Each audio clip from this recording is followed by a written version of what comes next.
السلام عليكم ويسيس مهم tahay arday u baahan inuu barto farqixinta iyo shuruucda waliba adigoo gurigaaga ama goobtaada shaqo jooga haddaba haddii jawaabtaada ha tahay waxaa si rasmi ah noogu furmay diiwaangelinta groupkii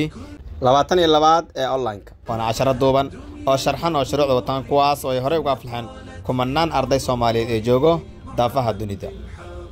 koorsadan waxay socon doontaa muddo 2 bilood oo kaliya damaanad ay leedahay insha Allah ta'ala balse waxa ka horeeyay inaad adigu ka soo baxda shuruudaha iyo sharciga u dagsan marka hore farqixinta koorsadan waxaynu ku qaadan doonaa by WhatsApp group taas oo ay ku diyaarsiin macallimiin ku takhasus hawsha farqixinta oo ka sixi doona 10 walba aad qaadato sax iyo qalad tii uu noqdo adiguna 10 walba aad qaadato waxa laga rabaa inaad soo qorto kadibna aad la wadaagto macallimiintaada si lagu qiimeeyo lagagana sax wixii qalad ah haddaba haddii aad u baahan tahay inaad iska diiwaangeliso koorsadan si fudud waxaad la xiriirtaa lambarkan kaaga muuqda shaashada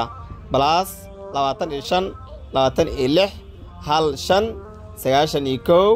91 40 ama haddii aad gudaha joogto waxaad ka reebi kartaa faraha waxaad ka bilaabi kartaa eberli 15 91 40 WhatsApp ama call tikuro sidoo kale haddii aad u baahan tahay farqixinta inaad ku barato si offline ah waxaad booqan kartaa xarumaheena Muqdisho gaar ahaan isgooska baar waxa degmada Halwadaag waxayna shaqeysaa maalmaha Khamiis iyo Jimcada labada gelin iyo sidoo kale maalmaha caadiga sida Sabtiga Axad iyo Isniinta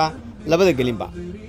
sidoo kale xarunteena tale waxay ku taalaa masjidka Cabdirashiid Cali Sarmaaka agtiisa waxayna shaqeysaa maalinta Isniinta iyo maalinta Talaadada gelinka dambe iyo sidoo kale Khamiis iyo Jimcada labada gelinba si walba aad ugu faa'iideysan karto farqixinta waa ku muhiim maadaama ay tahay face-ka ama muraayada qofka laga akhriyo marka la qiimeynayo heerkiisa waxbarashada iyo habqalkiisuba ugu dambeyn gabagabada koorsadan waxaad awood u yeelan doontaa inaad samaysato saxiix adiga ku gaara kaas oo ku fadhiyo sharci lagana koobiyay karin biidnillaah kariim waad ku maastahay daawashada muuqaalkan ila dhamaadka haddii aad nala socotay waxaan ka codsanaynaa muuqaalka aad noo sheegarayso lana wadaad saaxiibada maasanid